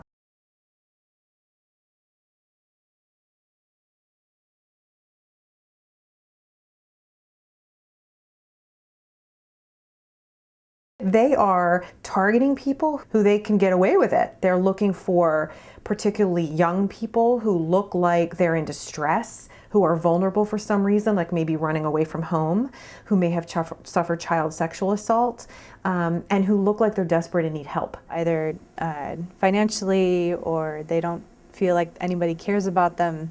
And pimps do the same sorts of things here as they do all over the world. They say, I'm going to help you, you deserve to be loved, I'm going to take care of you, and you'll be safe with me. If somebody's engaged in prostitution, our entire community seems to agree that anything can happen to them. It doesn't matter what happens to them. They can't complain and they have to accept it. If a woman has been abused in some way, then she's much more likely to think that this is an option instead of respecting herself to the point where she won't allow this to happen, or unless she's forced to. It is a gender imbalance, and it's definitely one of the reasons why prostitution thrives. We passed a law that allows people with prostitution convictions in Illinois to ask a judge to vacate those convictions if they can prove that it was the result of sex trafficking. And so vacating a conviction means that a judge makes a decision that that conviction was wrong. It was an unjust thing. The person should never have been found guilty of the crime of prostitution because of the wrong things that have been done to them. Decades and decades have focused their resources on arresting prostituted people, that they are an easy target, they can be picked up and spoken to any kind of way, detained, incarcerated, charged with very few consequences. I've heard stories of officers treating victims like they, don't matter, not giving them any respect, even soliciting services from victims because they think they can take advantage of them, and they don't understand that this person needs to be respected just like everybody else.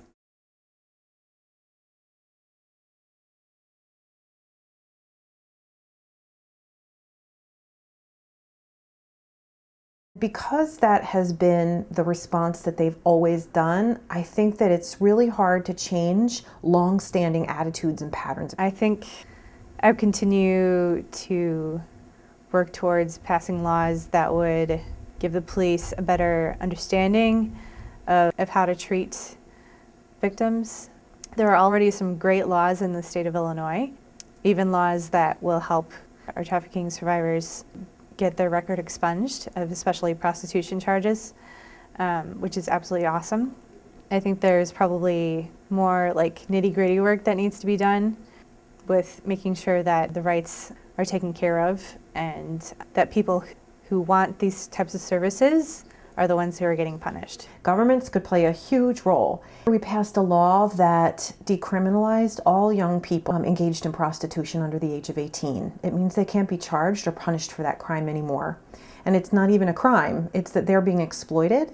And what we're trying to do is have folks think about them as human beings who are worthy of special services and be able to go after the people who are profiting from youth who are engaged in prostitution. I think another major problem is very closely related, and it's public attitudes and beliefs.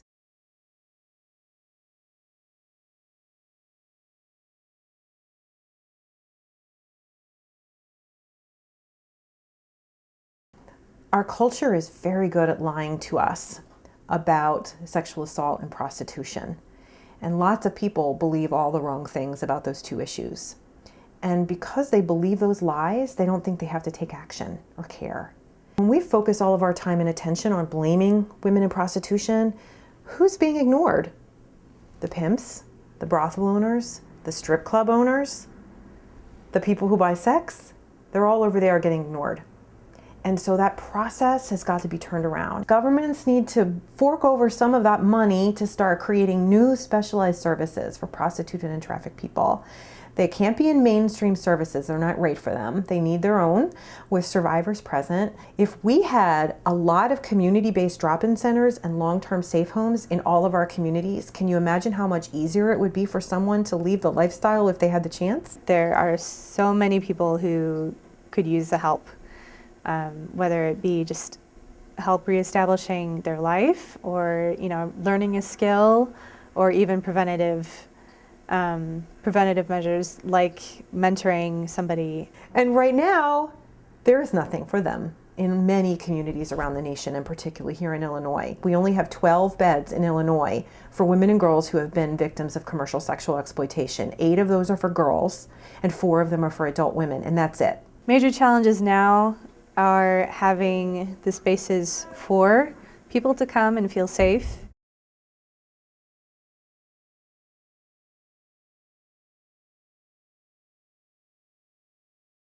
When it's time to do street outreach and reach out to prostituted people, what is it that we're supposed to say to them? So that's where the government could be incredibly helpful. Fund law enforcement to focus their effort on demand and focus their effort on investigation of human trafficking crimes. And the government, our leaders, our elected officials, in not asking, but tell them that that's what they're going to do. The movement has done a good job of bringing survivors into services, meaning that they provide the services, that they are advocates with legislators, that survivors are the ones who are creating their own policy solutions. All of those efforts are needed.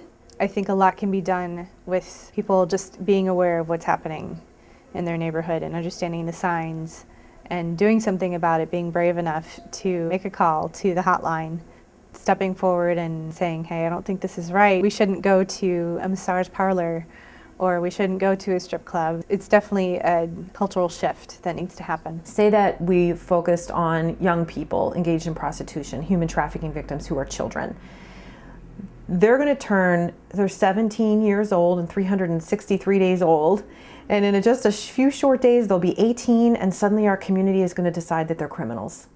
We need to be able to come up with responses that address human trafficking no matter what the age is or the gender of the person who's being trafficked. We had representatives and senators in the Illinois General Assembly who've normally been very conservative about law and order issues, and they have come to a place where they understand that it's wrong to arrest and rearrest prostituted people. And I will say, on the other side of the prevention equation, we need to prevent people who buy sex right now from doing it again. And so we're advocating that law enforcement focus their resources on actually holding them accountable for those crimes so that they'll spread the word among other people who buy sex that it's not a good idea and we need to stop. This is the most deterrable group of people you're ever going to find because they're mostly upper middle class people with discretionary income, and they can choose to stop anytime they want. I think the first and most important thing is that they should benefit from having close, trusting mentor relationships with other people who have survived trafficking and prostitution. It gives them an opportunity to see that they can be leaders and they can be mentors and they can get out of it and they can live a safe life. And I think that's incredibly important. I think that to the extent that they can take advantage of services that have been created especially for prostituted and trafficked people, that would also increase their wellness into the future. Good support systems and people who understand what trauma is and what it looks like. And those are all conditions that if put in place can set people up to be leaders and thrive. They're the experts in what has happened to them, and they're the experts in what should happen to change and improve the situation. I promise to be kind.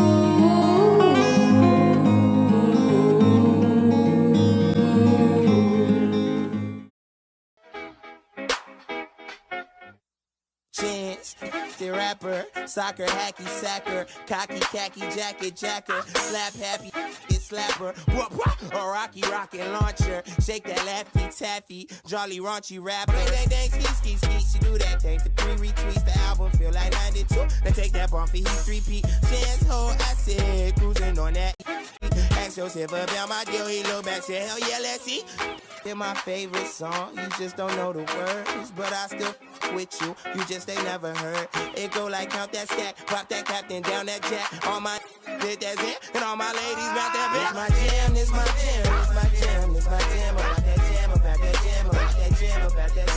This my jam, this my jam, this my jam, this my jam, about that jam, about that jam, about that jam, about that jam. Young, rascal flats, young ass kid, ass could rap. Called a faculty, tobacco packing, acrobat, back to back, packing, back and forth with fits of jack and forth of weed. I'm back to pack on hits with young Cletus to pat my back.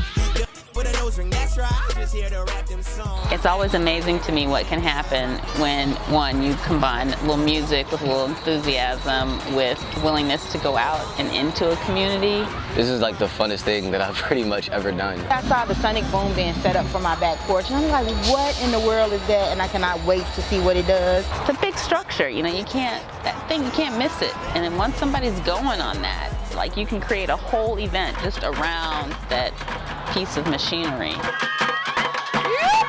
Red Moon does a really good job of how we conceive normal things, you know what I'm saying? We just kind of see DJing as DJ on stage, you know what I'm saying, speaker system. But what happens if we put the speaker system and the DJ on a giant movable cart, you know what I'm saying, that shoots fire? Primarily, it's an audio platform. You know, it's a giant speaker system or a pedestal for a speaker or a performer. The hood is buzzing, but I can't get involved. Summer shine means a lot of cats don't make it to fall. Chief keeps the summer soundtrack in the hood. Chance to rap it for the cats who want some rapping is good. I think everybody in every neighborhood who just find themselves in the park on the day that we show up is going to be pleasantly surprised. Come on, love live, said love live. My confessional, handwriting be regrettable, illegible. Somebody help me right my wrongs. We all pretty, so beautiful. Manicure, manifest all the right cuticles. So, to me it is. My face is pretty. To me it is. I am a teaching artist with Young Chicago Authors, and I'm here today with Red Moon performing and leading a writing workshop. People get involved in something that they may not normally have access to in a park on a Saturday. We get to throw a park jam for them, do a show. Jeans dragging, false flagging, flashy as a Mars attack. I'm just trying to make stadium shows out of parlor act. All my identification is minimum wages and it's dated food. Spending my digits on spitting with all of these bills in my papers due. This city is our city. These neighborhoods are our neighborhoods. There's more than just a machine. To me, the whole event is a wow factor. We've seen a lot of people come out of their houses and workplaces to check us out, and they seem to really dig it. 1, 2, 1, 2, ready, go!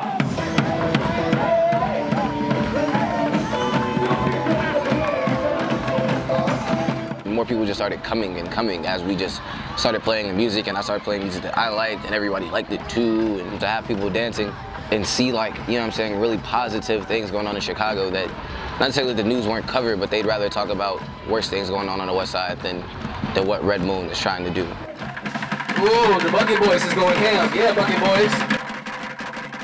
Who doesn't know about the Bucket Boys? What I love is that they've actually been invited to and integrated into something that's really meaningful. Like, I've never been trained like this before, and you know, I like the sonic boom. You know, we walk up and down the street, practice on it, and you know, it's just bettering my talent and keep me, you know, out of trouble too at the same time. Cause this is why I come most, you know, the whole week through the whole summer. It's a recognition of their skill and talent. They're amazing. And I told them if they work hard, they'll probably be like as cool as you guys someday. Really into what they do, and they bring a good energy to the show. They're just behind me having a good time, and I feel like I can have a good time too. I lived in Chicago my whole life, but I mean, I don't know, like you really get to see like a lot of Chicagoans come together to have fun. It just gives the children something to do other than things that they shouldn't be doing. Anytime I see children doing something positive, anytime I see children and parents interacting with one another, anytime there's an event where parents and children do something together, that's a fantastic feeling.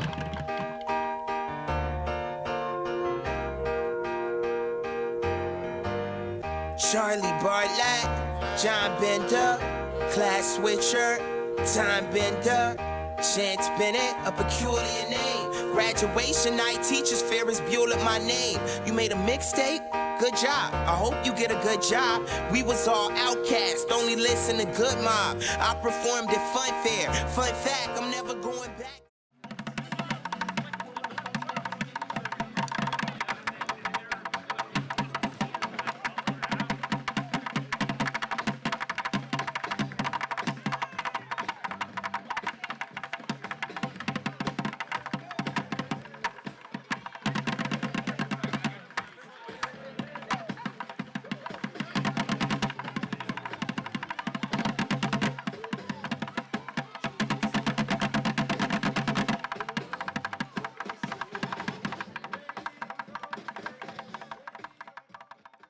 I wanna thank you for this prom night.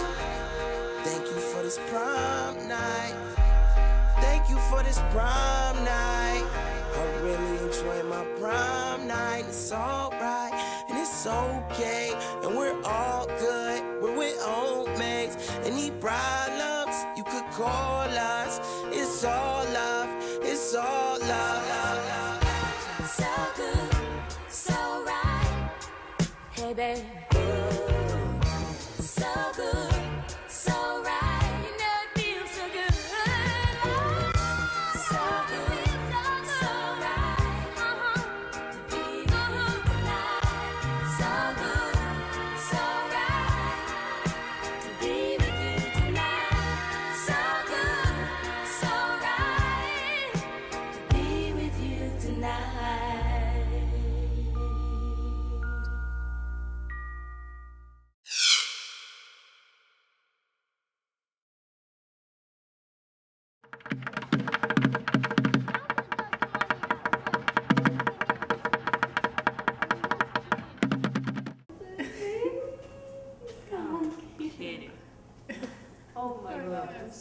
Hey guys, look what I found in the cemetery. You want to try it?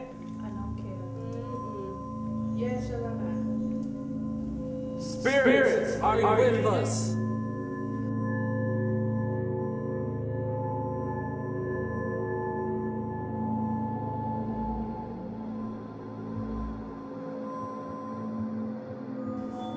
Oh, FSM News is on. Oh my God. Might as well go with Today on FSM News, spirits and psychics are lurking around, and we came here to tell you. Stay tuned for more.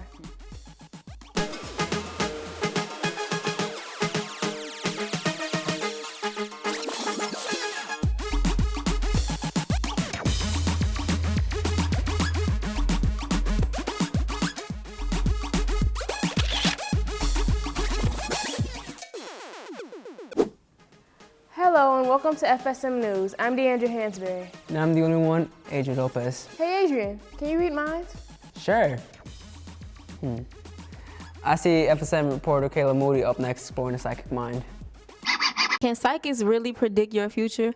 Are they really getting an in-depth look of your life? How would you define a psychic? I would define a psychic as someone who speaks to spirits, reads cards, and tells the future and your past. A psychic, someone that's not in his right mind, that does things on instinct and not feeling. A psychic is basically someone that knows the answer to everything you ask them. I don't think I would go to a psychic, but if I did, then I would probably ask about what my future career would have. I would ask them basically questions that I would need the answer to that I really don't know. People have their doubts about psychics because a lot of things they say can be false information to keep you coming back to them so they can get your money. My overall opinion is that what they practice is evil. I think that's like witchcraft that they do. I think psychics are cool as long as they can help me out with things I need help with.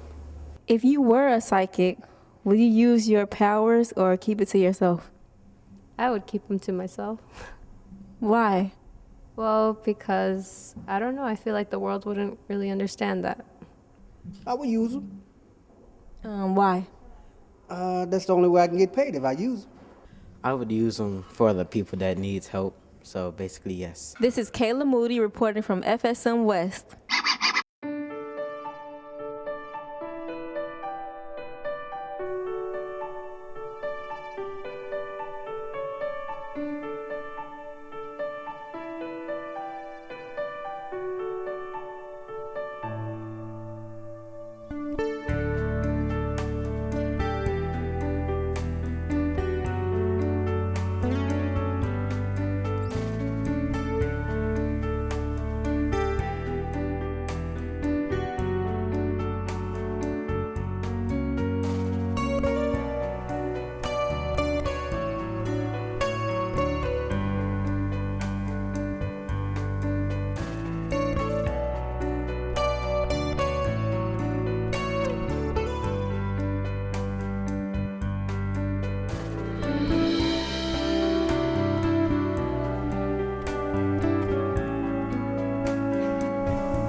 You need help? Yeah. Okay. What you need help with? Put this on. Here, you pick it.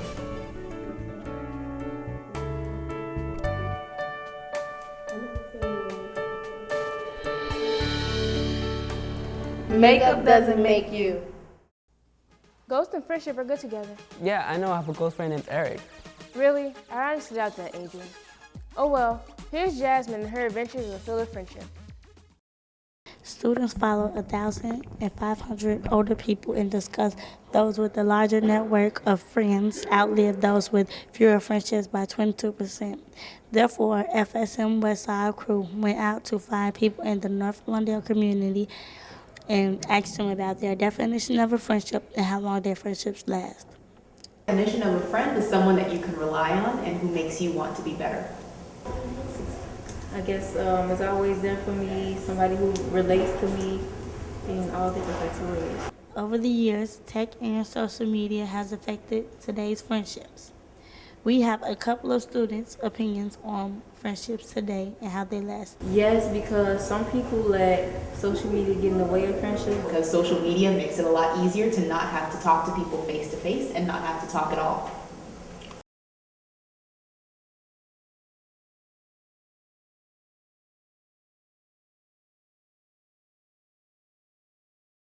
I feel friendships are important because they help us become better people. Typically, the people that we are friends with are people who mirror ourselves. So I like to surround myself with great people in hopes that that makes me better.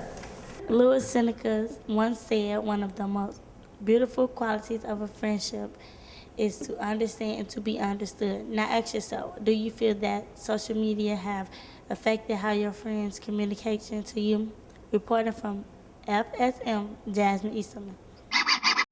Hey, D'Angelo, do you believe in Ouija boards? Yeah, I do, which is exactly why I wouldn't use one. I would.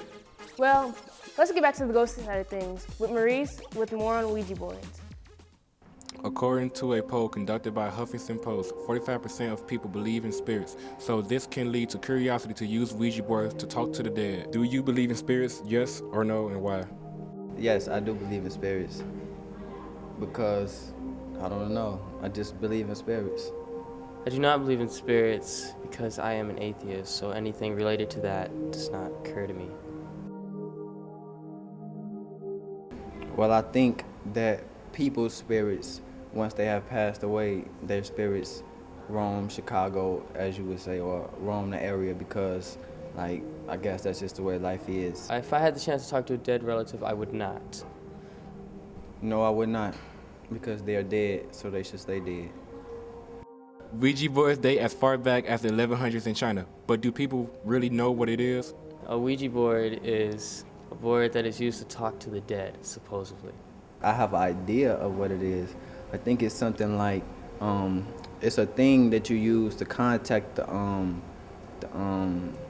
devil. You use it, and like you put numbers and stuff on the board, and then you talk to him about making deals and selling your soul and stuff. It's crazy. No, Ouija boards do not work. I don't know, I just know that they don't work.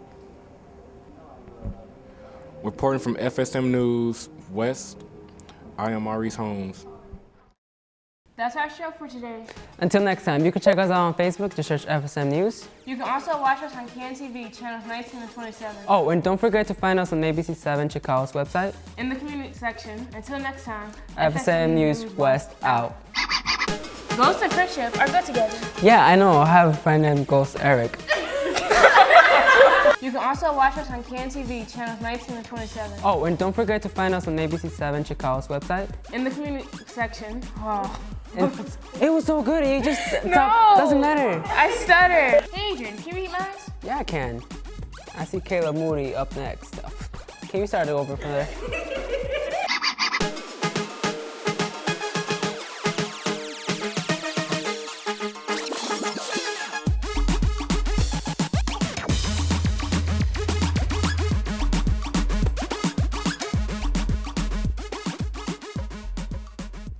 Free Spirit Media cultivates diverse youth voice to transform media and society.